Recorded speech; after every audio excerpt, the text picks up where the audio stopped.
All right, kids, just want to give you a heads up as to what we need to do today. So first thing you need to know, the No Red Ink quiz has been bumped till tomorrow. So we're going to take that first thing tomorrow, which is Wednesday. You have a No Red Ink components of a sentence components of a sentence 2, parts 1 through 3 that's due Friday. You could definitely work on that today. Also, I need you to go ahead and get to the personal narrative page of the website. You may want to pause this little video thing here while you do that. Once you get to the personal narrative page of the website, there are a couple of resources I need you to work on. One is the brush stroke, and I'm going to go ahead and pull that up for you. There's a brush stroke slideshow. Please go ahead and open that. Once you do, brush strokes are grammatical writing structures. So what I'm going to have you do is I want you to go through this whole slideshow. There are 12 slides. I want you to kind of take a look here at the core sentence. The core sentence is our base sentence. It is a sentence that I'm going to use for each example to show you how a specific brush stroke is added. For this one, the core sentence is the car chugged into the parking lot.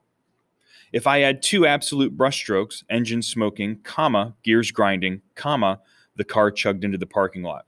Now, for you to complete the 2 absolute brush stroke practice, you need to understand this is a noun, a verb ending in ing, comma, noun, verb ending in ing, comma.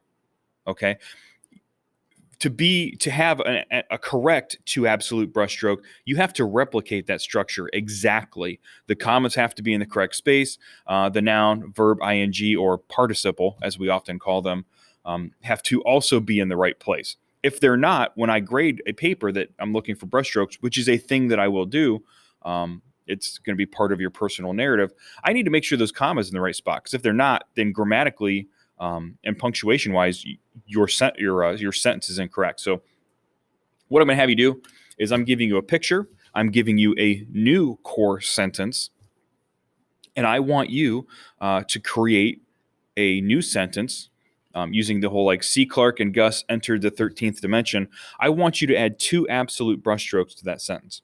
Now, I know you're doing this on your own. I'm not going to be here till tomorrow, but I think you can pull this off. I want you to go through all of these brush strokes. I want you to take a look at all of them, trying to identify where the commas are, where the nouns are, where the verbs are.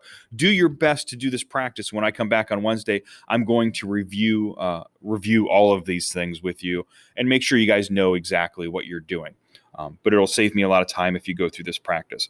Once you've completed the brushstroke activity, I need you to go back to the website. And we are going to look for, I know it's in here, it should be in here. There should be, the Sacred Grove. It's right here. I was looking all over and it's right here. So the Sacred Grove of Osh-Ogbo. I have no idea how to pronounce that. That's my best guess. I need you to read this story for homework, assuming that you don't get it done in class. And tomorrow, I need you to have 3 powerful phrases picked out. Maybe type it up on a Google Doc, copy, paste it over. And I want you to be able to explain why you like those phrases. What is the imagery that comes to mind? What does it make you think of? What does it remind you of? Whatever it is. So have those 3 phrases, have an explanation as to why you chose them. And that's it. So complete the brushstroke activity. No red ink. You don't have to get the no red ink done, but maybe work on it a little bit. There's those 2 things. In addition to that, read the Sacred Grove and get your 3 powerful phrases. Have all of that done for Wednesday, because we're going to go over all of that on Wednesday. That's a big part of what Wednesday is going to be all about. If you need anything else, I'll be back on Wednesday, or actually I'll be back in the afternoon tomorrow. So just shoot me an email or stop by and I'll give you a hand.